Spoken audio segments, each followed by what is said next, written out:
فرشیزہ بچھائی. وہ جب جناب ام سلمہ کو حضور نے خاک دی تھی تب بھی مجلس برپا ہوئی تھی. جب حسین پیدا ہوئے تھے تو رسول نے گود میں لے کر حسین کا ماتم کیا تھا, حسین پہ آنسو بہائے تھے. اب ہم نے طے کر لیا ہے کہ جو رسول نے کہا, جو رسول نے کیا, جو رسول نے چھوڑا وہی دین ہے. کیونکہ حسین پر رونا رسول نے کیا تھا. جب حسین کے رونے کا ذکر رسول نے فرمایا تھا اور ہمارے دنیا میں آنے سے پہلے ہمارے وجود کا پتہ دیتے ہوئے رسول نے کہا تھا کہ اللہ ایک قوم پیدا کرے گا جو حسین کا ماتم کرے گی, جو حسین کے فرشیزہ بچھائے گی اور اس پہ بیٹھ کر حسین کے لیے اپنے آنکھوں سے آنسوں کا نذرانہ پیش کرے گی. تو اب ہمارا وجود بھی دین ہے, ہمارا ذکر حسین کرنا بھی دین ہے, اور ہمارا ہر اس علامت کو دین کہا جائے گا جو ذکر حسین کے سلسلے میں برآمد کی جائے گا. بس سامعین محترم, آج کی شب تاریخ کی وہ عجیب و غریب شب ہے کہ آج میں ایک جملہ کہتا ہوں. رجب کی 27 تاریخ نبوت کے معراج کی تاریخ ہے, اور محرم کے 10ویں شب, 9 محرم کے بعد کی شب, شب عاشور, یہ بشریت کے معراج کی تاریخ ہے. وہ نبوت کی معراج ہے, یہ بشریت کی معراج ہے. میں کاش چند لفظوں میں اس بات کو منتقل کر سکوں. ختم نبوت نہ ہوتی اگر یہ رات نہ آتی, یہ زمانہ غیبت نہ آتا اگر یہ رات نہ آتی. تاریخ انسانیت کا یہ ٹرننگ پوائنٹ ہے. اس سے پہلے ہدایت ایک ایسی کیفیت میں تھی کہ ہادی آتا تھا, انسانیت کو اپنی رہنمائی میں چلاتا تھا. اس رات کے بعد سمجھ لیجیے کہ یہ طے ہو گیا کہ اب اس کو انگلی پکڑ کر چلانے کی ضرورت نہیں. یہ انسان اتنا بالغ ہو گیا ہے کہ اسے موقع دیا جانا چاہیے کہ تم اللہ کی منشا کے مطابق اس نظام کائنات کو چلا سکو. اتنی بڑی بات کس بنیاد پہ کہہ رہا ہوں؟ اس رات کو امام نے خطبہ دیا ہے, اصحاب کو جمع کر کے ایک خطبہ فرمایا ہے. اس خطبے میں جو کچھ امام نے فرمایا اس کو مختصر لفظوں میں کہوں کہ امام نے کہا کہ میں تمہاری گردنوں پر جو بیعت ہے, جو مجھ سے کمٹمنٹ ہے تمہارا کہ میں ہم آپ کا ساتھ دیں گے, میں اس کمٹمنٹ کی ذمہ داری تم سے اٹھاتا ہوں. یہ جو تمہارا اعلان تھا کہ ہم آپ کا ساتھ رہیں گے, میں تمہیں اس سے آزاد کرتا ہوں. کوئی بات نہیں اگر تم اس کمٹمنٹ کو نہ پورا کرو. تم یہاں سے جاتے ہوئے ہچکچاہٹ محسوس کرو کہ دنیا کو کیا جواب دو گے, تو میرے عزیزوں میں سے کسی کا ہاتھ پکڑو اور چلے جاؤ. اگر تم سمجھتے ہو کہ تمہارے یہاں رہنے سے حسین بچ جائے گا تو یہ سن لو کہ میں اگر کسی چیونٹی کے سوراخ میں بھی چلا جاؤں تو یہ لوگ مجھے قتل کیے بغیر باز نہیں آئیں گے. لیکن اگر تم چھوڑ کے چلے جاؤ گے تو تمہیں کچھ نہیں کہا جائے گا, تو بہتر ہے کہ اپنی جان بچا لو. اور دیکھو یوں جاتے ہوئے ہچکچاہٹ محسوس کر رہے ہو تو میں جلتا چراغ بجھا دیتا ہوں, اس تاریکی میں چلے جاؤ. 4 باتیں حسین نے کہی ہیں. بیعت اٹھاتا ہوں, میرے عزیزوں کا ہاتھ پکڑو چلے جاؤ, میں بچ نہیں سکوں گا تمہارے یہاں رہنے سے, اور یہ لو میں چراغ بھی گل کرتا ہوں. ذرا غور فرمائیے کہ انسان کے فیصلے کرنے کی صلاحیت پر کون کون سے پریشرز ہیں کہ اس سے اس کی منشا اور مرضی کے خلاف فیصلہ کرا دیتے ہیں۔ اس لیے وہ چراغ ہدایت جو حضرت آدم سے روشن ہوا تھا اور امام حسین تک مستقل روشن چلا آ رہا تھا، جو انسانیت کی ہدایت کی رہنمائی کر رہا تھا، اب یہ چراغ فانوس میں چھپنے جا رہا ہے، اب اس کی روشنی نگاہوں سے اوجھل ہونے جا رہی ہے۔ تو ایسا نہ ہو کہ انسانیت اچانک اندھی ہو جائے، اس لیے اس چراغ کو آہستہ آہستہ اس کی لو کو نگاہوں سے اوجھل کیا گیا۔ آپ اگر ائمہ کی تاریخ کو اٹھا کے دیکھیں گے تو آپ دیکھیں گے کہ بتدریج غیبت ہوئی ہے، ایک دن میں غیبت نہیں ہوئی۔ یہ بھی غیبت تھی کہ امام گھر میں رہے، خاموش رہے، اس کا عوامی رابطہ نہ ہونے پائے، جیسے امام زین العابدین علیہ السلام کی صورت رہی۔ پھر وہ صورت بھی ہوئی کہ زندگی کے کچھ عرصہ قید خانے میں گزرے، کچھ لوگوں کے درمیان گزرے۔ پھر وہ دور بھی آئے کہ پوری زندگی قید خانوں میں گزر گئی۔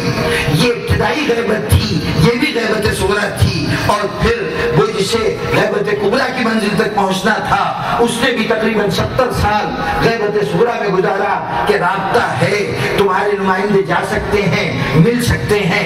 اس طرح سے ذہنوں کو، آنکھوں کو عادی کیا گیا کہ تم غیبت کے لیے آمادہ ہوتے چلے جاؤ۔ تو بزرگان گرامی، آج کی رات وہ عظیم رات ہے کہ جب بشریت نے معراج حاصل کی، جب بشریت نے حد بلوغت میں قدم رکھا، جہاں بشریت کے اوپر اللہ نے اپنے اعتماد کا اظہار کیا کہ ہاں تم اس قابل ہو گئے ہو کہ اب نظام عالم تمہارے ہاتھ میں سپرد کیا جائے۔ نظام عالم چلاؤ تو صحیح، اس کو صحیح راستے پہ ڈالو تو صحیح، قابلیت تمہیں موجود ہے، سبق پڑھانے والے نے پڑھا دیا ہے، عملی تجربہ کر کے دکھا دیا ہے، اب تمہیں دیکھنا ہے کہ تم اس نظام کو چلا سکتے ہو کہ نہیں۔ گھبراؤ نہیں، ہمیں جس مقام پر اس دنیا کو پہنچانا ہے، یہ دنیا اس مقام پہ پہنچے گی، لیکن پہلے اپنی صلاحیتوں کو تو استعمال کر لو۔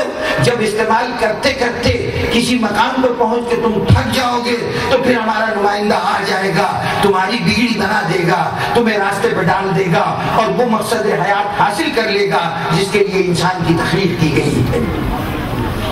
بس سامعین محترم، آج کی یہ رات حسین نے یہ کہہ کے مانگی تھی کہ مجھے عبادت خدا کرنی ہے۔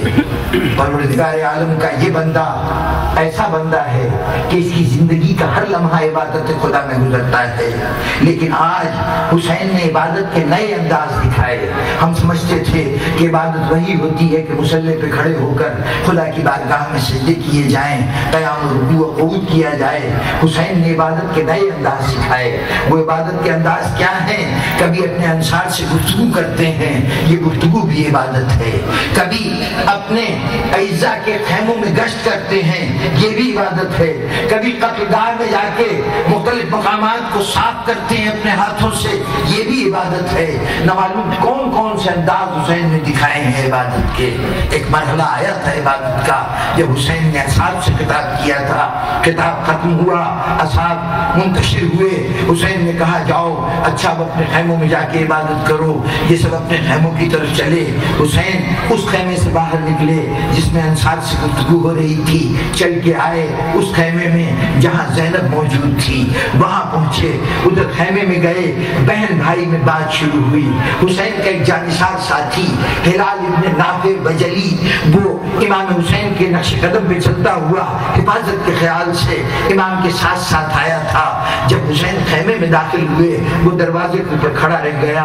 حسین خیمے میں گئے، زینب نے استقبال کیا، بھیا تم اپنے انصار سے گفتگو کر رہے تھے، تمہارے انصار یقیناً کہہ رہے تھے کہ ہم وفا کا مظاہرہ کریں گے، بھیا کہیں ایسا تو نہیں ہوگا کہ کل صبح کی سختیوں میں یہ لوگ اپنے اس عہد سے، اپنے اس وعدے سے پھر جائیں؟ بس اتنا کہنا تھا۔ حسین نے تو جو جواب دیا وہ تو حسین اور زینب کے درمیان رہا، لیکن بلال جو باہر کھڑا تھا جس نے یہ جملہ سن لیا تھا اور آواز دی، حبیب ابن مظاہر، زہیر ابن قین، بریر حمدانی، جلدی آؤ، شہزادی کو ہماری محبت کا یقین نہیں، ہماری وفا کا یقین نہیں۔ سارے انصار جمع ہو گئے، مولا اگر شہزادی اس بات پہ راضی ہو تو ہم اپنے ہاتھوں سے اپنی گردنیں کاٹ کے آپ کے قدموں میں ڈھیر کر دیں۔ حسین نے دعائے خیر دی، اصحاب اپنے خیموں میں گئے۔ اب اس کے بعد حسین رات کی تاریکی میں نکلے، اپنے خیمے سے نکلے اور باہر میدان کی طرف جانے لگے۔ یہی ہلال جنہوں نے خیمے کے باہر کھڑے ہو کے بات سنی تھی، امام کو جو دیکھا کہ میدان میں جا رہے ہیں تو ایک تشویش ہوئی کہ چاروں طرف دشمن ہیں، کہیں کوئی رات کی تاریکی میں امام پہ حملہ آور نہ ہو جائے۔ تو اب ادب کا تقاضا تھا کہ امام جب تنہا جا رہے ہیں تو ان کی اس تنہائی میں مداخلت نہ کی جائے۔ حفاظت کا تقاضا تھا کہ امام کو کوئی نقصان نہ پہنچنے پائے، تو چنانچہ انتہائی ادب سے امام آگے آگے جا رہے ہیں، ہلال دبے پاؤں پیچھے چل رہے ہیں کہ امام کو کوئی خطرہ قریب آئے تو اس کی حفاظت کا انتظام کر سکیں، لیکن امام کی تنہائی میں مداخلت نہ کریں۔ کچھ دور تک چلتے گئے، کیا دیکھا، امام بیٹھ جاتے ہیں اور جگہ کو اپنے ہاتھوں سے صاف کرتے ہیں، جھاڑیاں ہٹاتے ہیں، پتھر ہٹاتے ہیں، کانٹے دور کرتے ہیں، پھر اٹھتے ہیں، پھر ایک جگہ کسی طرح صفائی کرتے ہیں۔ ایک جگہ پہنچے حسین تو ایک بڑی سی جگہ کو، خاصی پھیلی ہوئی جگہ کو صاف کیا۔ سمجھ میں نہیں آیا کہ یہ کتنے شہید یہاں پہ ہوں گے جن کے لیے صاف ہو رہا ہے، لیکن بعد میں پتا چلا کہ یہ وہ جگہ تھی جہاں حسن کا لال قاسم گھوڑے سے گرا۔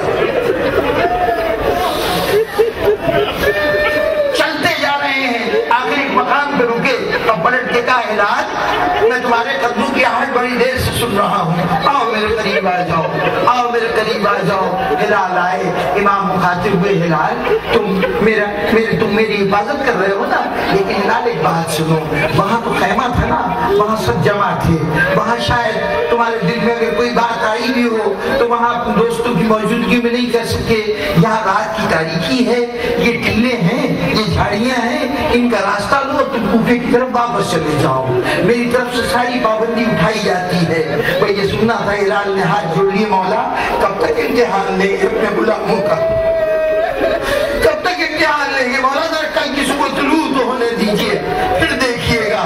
غرض حسین چلتے جا رہے ہیں، یہ ہلال نے پوچھا مولا یہ کیا کر رہے ہیں؟ کہا یہ وہ مقامات ہیں جہاں تم لوگ گھوڑوں سے گرو گے، دیکھو یہ حبیب کے گرنے کی جگہ ہے، یہ بدیر کے گرنے کی جگہ ہے، یہاں تم شہید ہوگے، ایک مقام دکھا رہے ہیں۔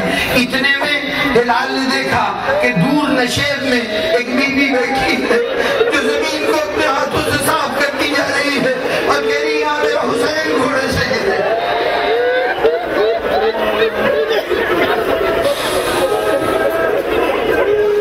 سامعین گرامی، حسین پلٹے، ہلال آئے، ہلال اپنے خیمے میں گئے۔ اب حسین نے ابھی تو گھر سے باہر چکر لگا رہے تھے، اب اپنے خیموں کا دورہ شروع ہوا۔ ایک خیمے میں داخل ہوئے، کیا دیکھا، بہن بیٹھی ہوئی ہے، سامنے دو بچے بیٹھے ہوئے ہیں، بہن بیٹھی ہوئی بتا رہی ہے تمہیں معلوم ہے بچوں تمہارے دادا جعفر طیار جنگ موتا میں کس جرأت سے لڑتے ہوئے شہید ہوئے تھے، تمہارے نانا علی ابن ابی طالب ان کی جرأت کا زمانے میں ڈنکا بجتا ہے، لیکن بچوں ایک بات یاد رکھنا، کل ایسا نہ ہو کہ تمہیں اپنی زبان سے کہنا پڑے کہ تم جعفر طیار کے پوتے ہو، تم علی ابن ابی طالب کے نواسے ہو۔ مزہ تو جب ہے کہ جا کے اس طرح سے جہاد کرو کہ دشمن پکار اٹھے کہ جعفر طیار کے پوتے ایسے لڑتے ہیں، علی کے نواسے ایسے لڑتے ہیں۔ زینب کے لالوں کو یہ بات فرماتی رہی جناب زینب، حسین سنتے رہے، سننے کے بعد وہاں سے زینب کو دعائے خیر دیتے ہوئے حسین آگے بڑھے، ایک اور خیمے میں گئے، ایک ماں جوان بیٹے کا سر زانوں پہ رکھے ہوئے، چراغ جلائے ہوئے، اس کی روشنی میں چہرہ دیکھتی جا رہی ہے اور کہہ رہی علی اکبر بس اب کل کے بعد یہ چہرہ مجھے نظر نہیں آئے گا، مجھے جی بھر کے اپنا چہرہ دیکھ لینے دے۔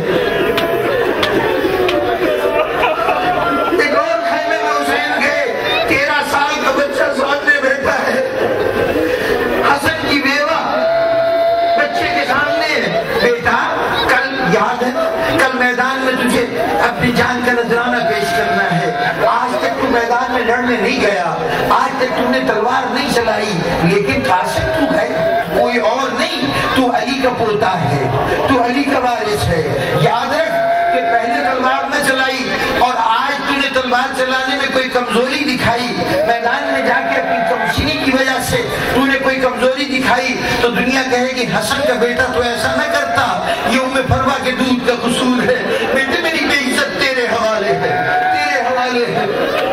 تو سامعین سامعین گرامی، اس مرحلے پر حسین کو خیمے کے گوشے سے، ایک کونے سے کسی بیوی کے رونے کی آواز آئی۔ حسین ایک مرتبہ اپنی جگہ سے اٹھے، اس کونے میں گئے، کیا دیکھا؟ ایک چھوٹا سا گہوارہ